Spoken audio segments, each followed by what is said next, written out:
Good morning, Morai Rabotai, Baruchim Abayim. We're continuing on Masechet Rosh Hashanah, and we are on Daf Yud Dalet, Amud Aleph, 11 lines from the top of the Amud. Tanya Rabbi Yisraeli Omer.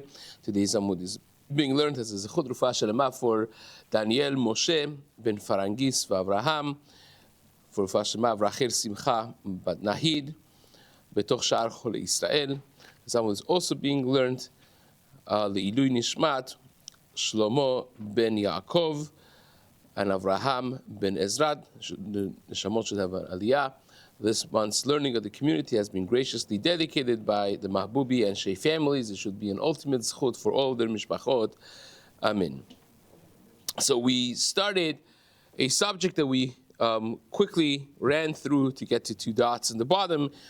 So we're going to go back and try to explain it again a little bit more extensively.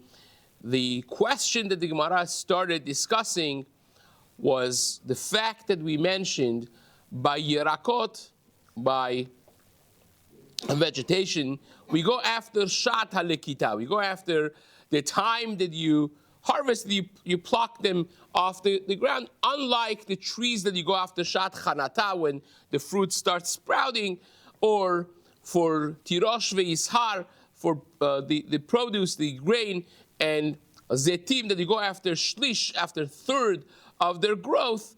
When it comes to vegetation, you go after Sha'at Halekita, after when you pluck it off the ground. That's what the Mishnah says. Now, what exactly is the reason behind that?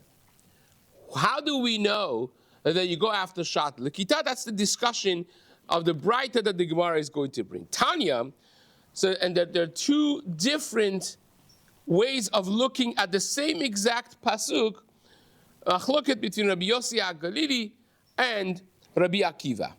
So Rabbi Yossi HaGalili Omer, Be'osvecha migornecha u'miyikvecha. When the pasuk says that the moment that you gather your produce, gornecha u'miyikvecha, this is obviously speaking about the Maaser D'Oraita, speaking of grain and also wine. So be'osvecha migornecha u'miyikvecha, and says Rabbi Yossi HaGalili, it is comparing ma goren ve'yekev miyuchadin shegedelin al me shana she'avra, just like with your osvecha migornecha u'miyikvecha, with the grain and also the wine, they grow, in other words, the grapes or the zetim, they grow the shlish from the rain, the water that they take from beforehand, from the year that passed. Shegedelin, that they grow literally al me shana she'avra, and the waters that they have received in the previous year. Now, you could be harvesting it today, but the growth that it came, certainly the shlish, the first third, came from months before, right? From the year that he got the original water. And therefore, you go in Masrot, you go after the year that they grew their first third of their growth, which is all from the initial water that they got. Af kol shegedelin al me shana she'avra, says Rabbi Yossi HaGalili, for Masrot you go after, for anything that took the water for their growth from Shana She'avra, from the year before, the Maaser follows the year before, which means the fruits of Ilanot. The Maaser Ilan is going to be based on the water that they took, not when they are being plucked off the tree, but the Ilanot, they get the majority of the water that they get. We're going to actually see this in the second half of today's Amud. Already by Echad Bishvat, or by Tu Bishvat, is Rosh Hashanah le'ilanot. Why is Tu Bishvat Rosh Hashanah le'ilanot? Because you have the majority of the water that the tree needs, even though that you see not a single leaf on the tree. Already the water has been supplied for it. The sap is running through the branches, and that's going to be sufficient for this ilan, for this tree, to produce the fruits that's going to be producing months later. So says Rabbi Yossi HaGalili, how do I know that I go after the water that they need for growth? Because it says, and by grain and by zetim and anavim, the tree grows, or the produce grow, the first third of it, which is really the barometer we need, it grows based on the water that they take initially. And so I know, says Rabbi Yossi HaGalili, that anything that gets the initial water that needs for the growth of its products from before, we go after the time that the water was provided for it, and therefore by trees, it's Shana Sha'avra. By fruits of a tree, for their masrot, you go in previous, the water that they got before, before they started even growing. That's and says Rabbi Yossi HaGalili, it's coming to exclude what? It's going to exclude anything that needs the water now for its growth, which is vegetables. Vegetables, try not to give them water for 1 week before you pluck them. Most of the vegetables are going to go dry. They're going to get ruined. They need the current water that they're getting, and therefore, says the Gemara, Yatzu Yarakot, it excludes the vegetables, Shegedelin al me shana haba, that they grow al me shana haba. They grow not based on when they were planted, but even if they were planted last year, but you're watering them today, they go in their masrot based on this year, not the previous year.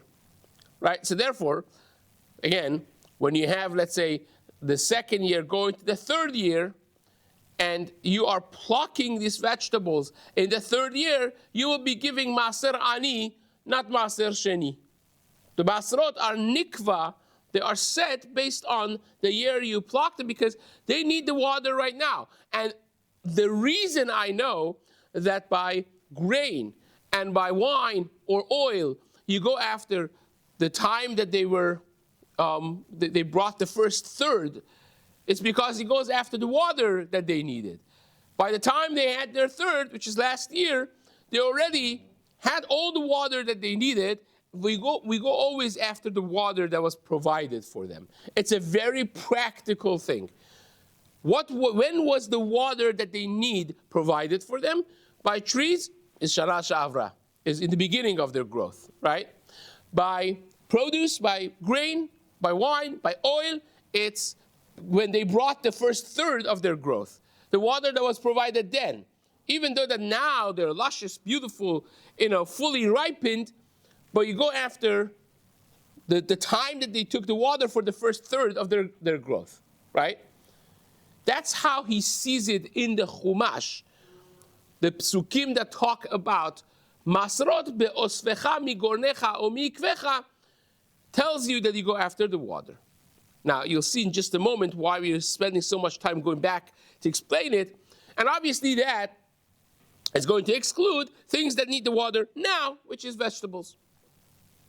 If they need the water now, they're growing now, you go after the waters, therefore there will be me'aser, their masrot will be based on the time that you pluck them, the time that they are fully ready. This is how Rabbi Yossi HaGalili learns. Rabbi Akiva is going to be explaining the same exact pasuk, and it's going to seem almost identical with Rabbi Yossi HaGalili, but they are arguing, right? So the Gemara, it's going to be bad enough that the Gemara is going to ask, wait a second, what's the difference, right? So listen to the nuance, details of the way Rabbi Akiva learns this.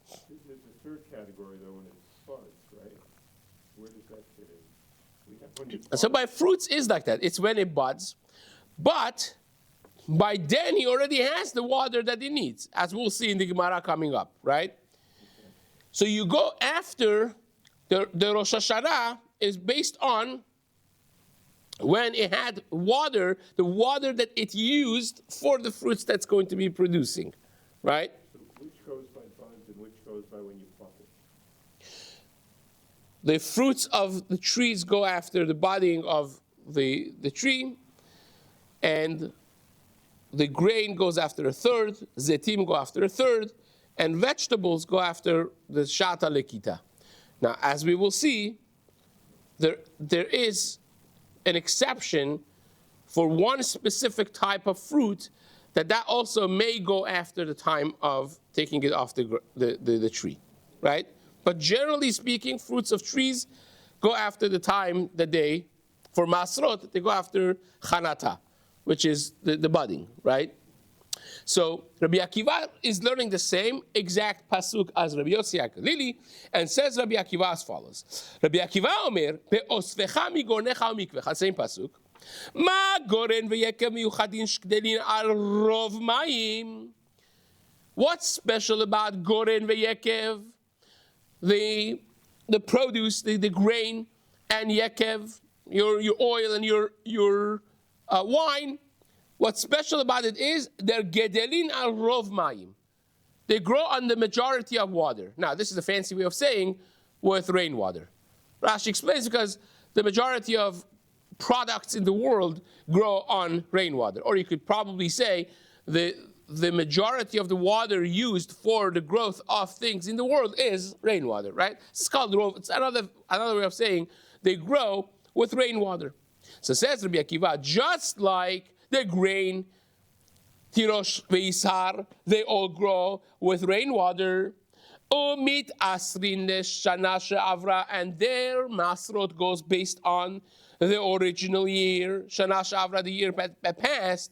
Af kol shkidelin al rov mayim.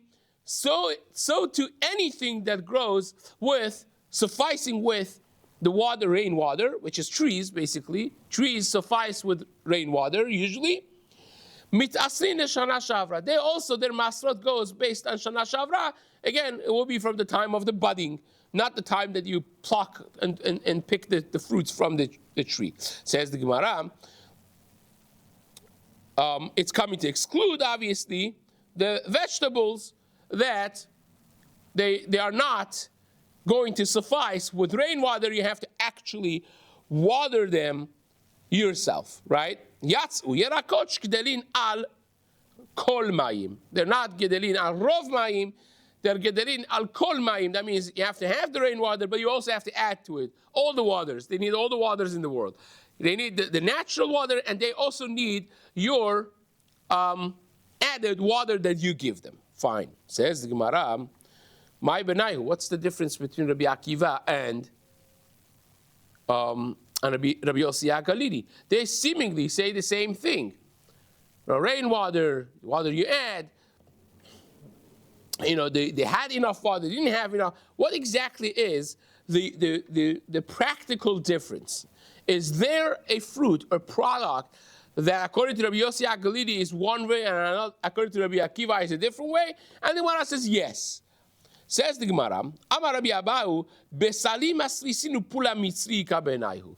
The difference is these two items, a type of onion and a type of kitniot, that the Mishnah in Masechet Shvit says, the Mishnah itself says, that if you didn't water them, this is in Perek Bet Mishnah Tet Masechet Shvit, Titnan besalim asrisin upula mitzri. These two items,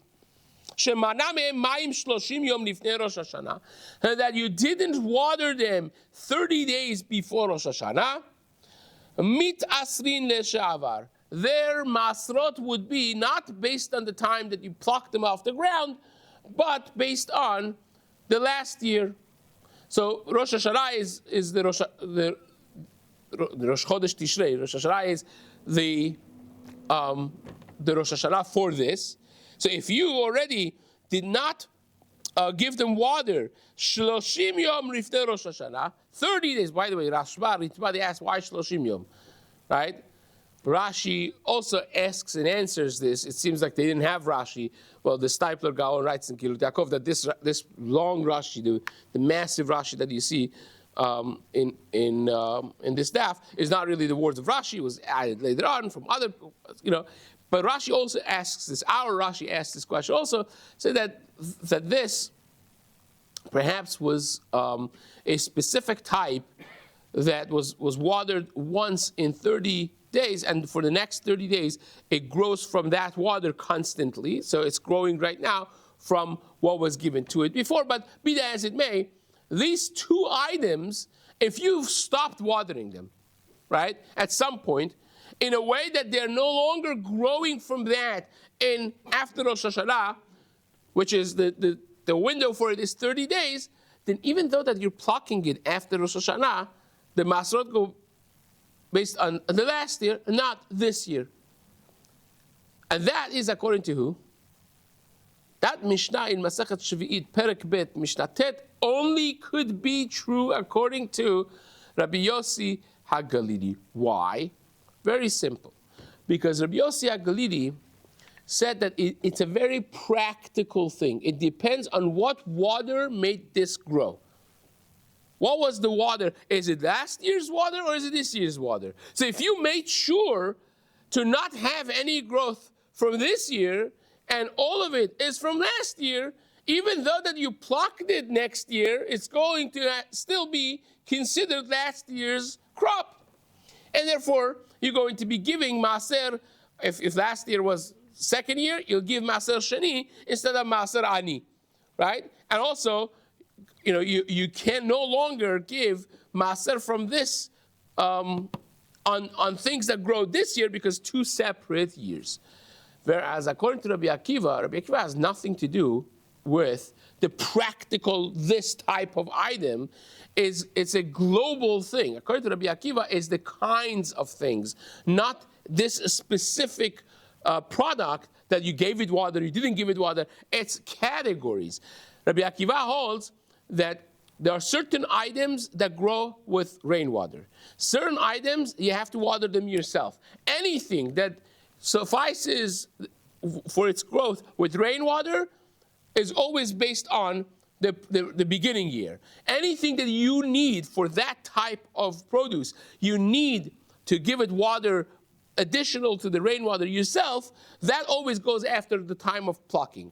So therefore, if I would ask Rabbi Akiva, Chacham, what's going to be with this onion or with this pula mitzri that I made sure not to give it water 30 days before Rosh Hashanah? I would say, who cares if you gave it water 30 days before Rosh Hashanah or not? The type is a type that needs additional water. You go always after plucking.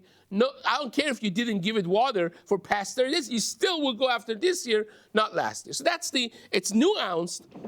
The way they explain the pasuk of be'osvecha migornecha umiyikvecha.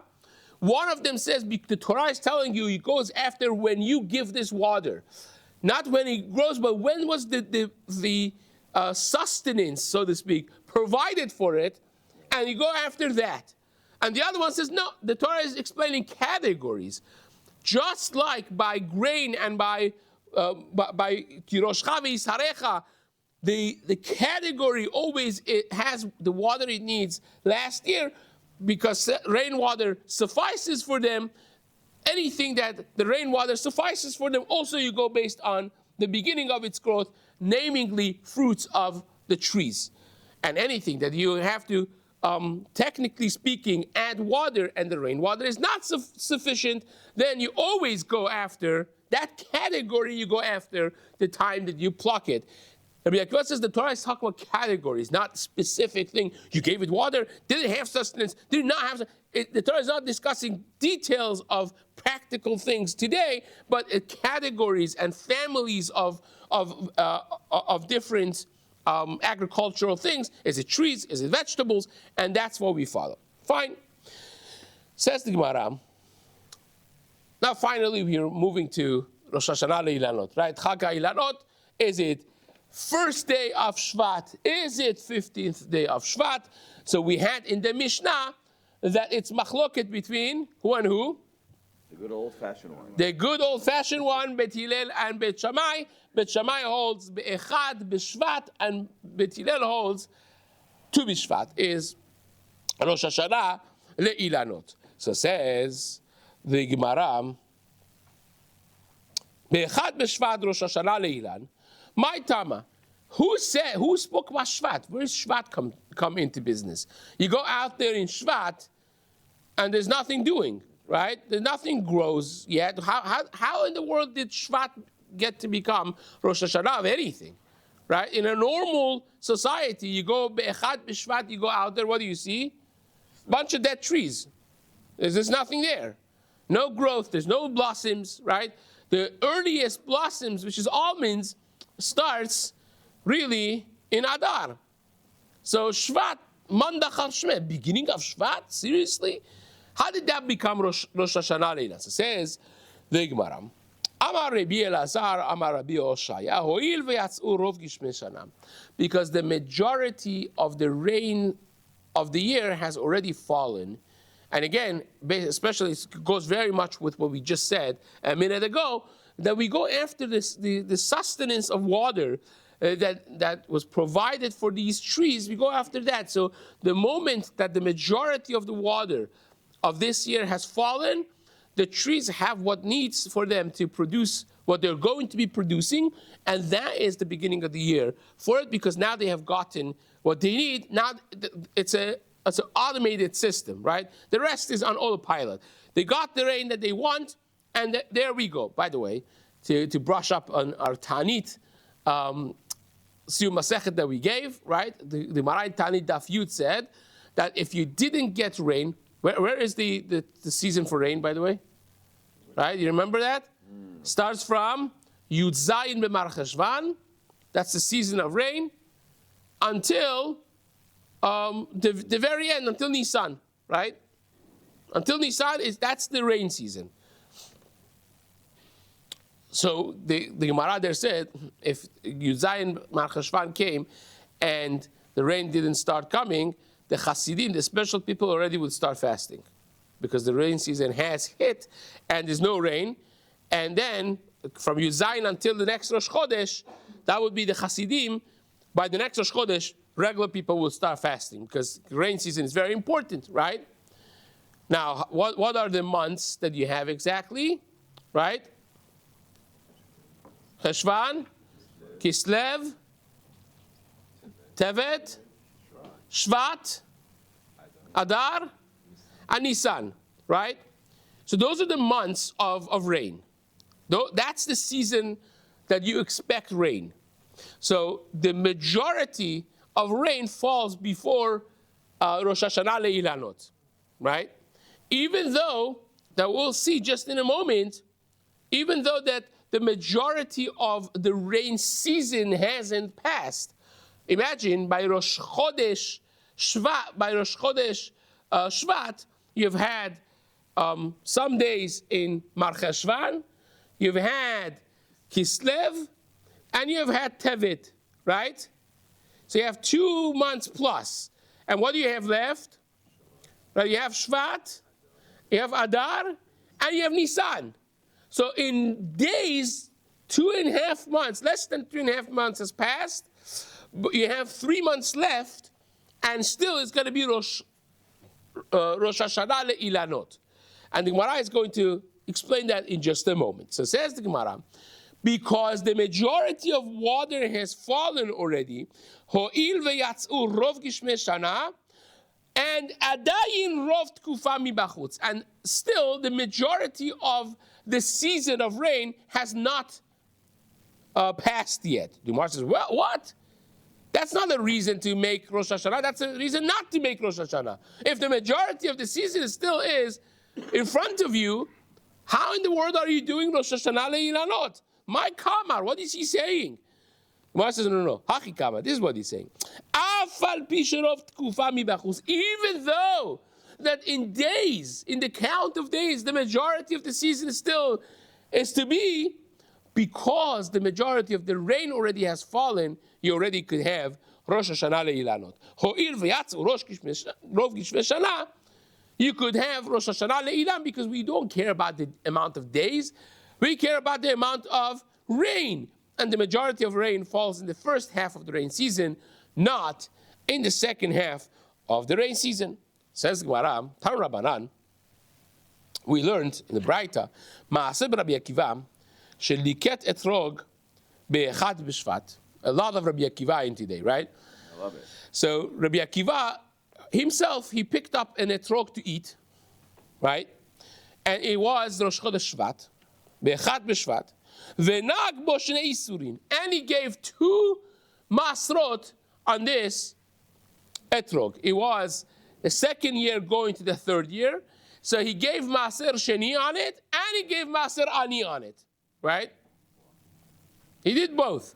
Now, without getting too technical, just to tell you the general things, but without getting into the actual technicalities, the Rishonim explain, it's not that he took one maser and then he took another maser, because the Gemara in Eruvin, Daf Nun says, if you give extra maserot, perotav metukanim, maserotav mekulgalim. Your perot would be good, but the maser you gave is messed up, because you can't do twice. The second one is not going to be a fixed maser. So the Yerushalmi explains that what he did was, he took maser sheni, right? Then he redeemed the maser sheni on money. Now this is chulin, and he gave this 10th that he had picked to the ani, right? Without getting into, again, the details of why exactly it should be like this, that's how the Yerushalmi explains what he did. But what it means is now, with the money that he was mechalel, he has to go to Yerushalayim and eat maser sheni. He gave to both the maserot of 2nd and 3rd year. And the Gemara is going to ask, how did that happen exactly, right? Says the Gemara, Echad kedivrei Bet Shammai, ve'echad kedivrei Bet Hillel. He did one according to Bet Shammai and one according to Bet Hillel. Rabbi Yossi ben Rabbi Yehuda Omer, this is the brightest Tarakava. Tarakava said this story, right? So something happened. Rabbi Akiva went and picked a etrog and gave 2 masrot. Tanakama says the pshat is he was being machmir like Bet Hillel and also like Bet Shammai. Rabbi Yossi ben Rabbi Yehuda says no. Rabbi Akiva's story had nothing to do with Bet Hillel, Bet Shammai, but it had to do with a different machloket Tanaim. It's Rabban Gamliel and Rabbi Eliezer. So therefore says Rabbi Yossi ben Rabbi Yehuda, lo minhag Bet Shammai o Bet Hillel nahag ba. It's nothing to do with the machloket Bet Hillel Bet Shammai, ela minhag Rabban Gamliel Rabbi Eliezer nahag ba. It has to do with the machloket Rabbi Eliezer and Rabban Gamliel. Ditnan, we learned, etrog shaveh le'ilan begimel derachim, o leyerek bederech echad. Etrog has the halachot of a tree in 3 things and has the halacha of vegetables in 1 thing. What are the 3 things that etrog shares with ilanot? Is shaveh le'ilan, le'orla, u'lerevai, u'leshvi'it. When it comes to the first 3 years, or the 4th year, right? That's orla and revai. Where do you start counting? We have the Rosh Hashanah, the orla and the revai we spoke about before, right? But do you go after when you pick the etrog off the tree, or do you go after when it blossomed? You go after when it blossomed, like any other fruit, any other tree. And also for Shvi'it, right? So even though that you're picking the fruit on Shvi'it, right? If it blossomed in Shishi in the 6th year, then you're going to be fine. You could benefit from it. You could do whatever you want. It goes after the blossoming, like any other tree. But it is like yerakot in 1 way, and that is maserot. That we follow the time of its harvest for the maserot. So therefore, if you took it off the tree on the 3rd year, it will be maserot of the 3rd. 2nd will be 2nd, right? Divrei Rabban Gamliel. That's Rabban Gamliel.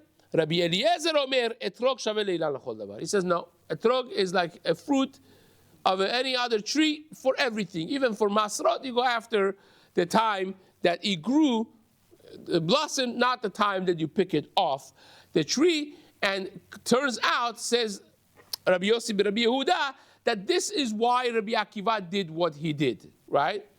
Because he picked it on the Tu B'Shvat, Echad B'Shvat, Rosh Chodesh Shvat, and according to according to Bet Shammai, it's already this year, a new year. According to Bet Hillel, right, it's still last year. But he follows Bet Shammai, which we're going to ask, how in the world is he following Bet Shammai? He follows Bet Shammai. The only problem is that he was machmir, both like Rabban Gamliel and also Rabbi Eliezer. According to Rabbi Eliezer, right, this is last year's. According to, for Masrot, right? According to Rabban Gamliel, it's this year's because I picked it right now. That's the machloket. Now we have two massive problems to solve. Massive. One is what we just mentioned, that according to Rabbi Yossi ben Rabbi Yehuda, how in the world did Rabbi Akiva follow Bet Shammai? I thought it's asur to follow Bet Shammai, right? And according to Tanna Kama, he was machmir both like Bet Shammai and Bet Hillel, right? Because Tanna Kama said he's following. It's very simple, the understanding of what Rabbi Akiva did. When he plucked it is after Rosh Chodesh Shvat, before Tu B'Shvat. So according to Bet Shammai, it's already the new year. According to Bet Hillel, it's still the previous year. That's why he gave both, right? Are you allowed to follow both Chumrot of Bet Hillel and Bet Shammai? The Gemara is going to say, no. The Gemara says, if a person goes after the kulot of all the shitot, you pick all the leniencies of Bet Shammai, all the leniencies of Bet Hillel, you're a Rasha, right? And if you pick all of their chumras, say, I'm a chumrah guy, right? I take all the chumras of Bet Hillel and all the chumras of Bet Shammai, you are called a fool, right? The kesil b'choshech holech. You're a fool, right? So Rabbi Akiva certainly was no fool. So how in the world is he doing the chumrah of Bet Hillel and the chumrah of Bet Shammai? However you slice this story makes no sense, which Gemara is going to explain and unravel Be'ezrat Hashem in the next piece of the Gemara.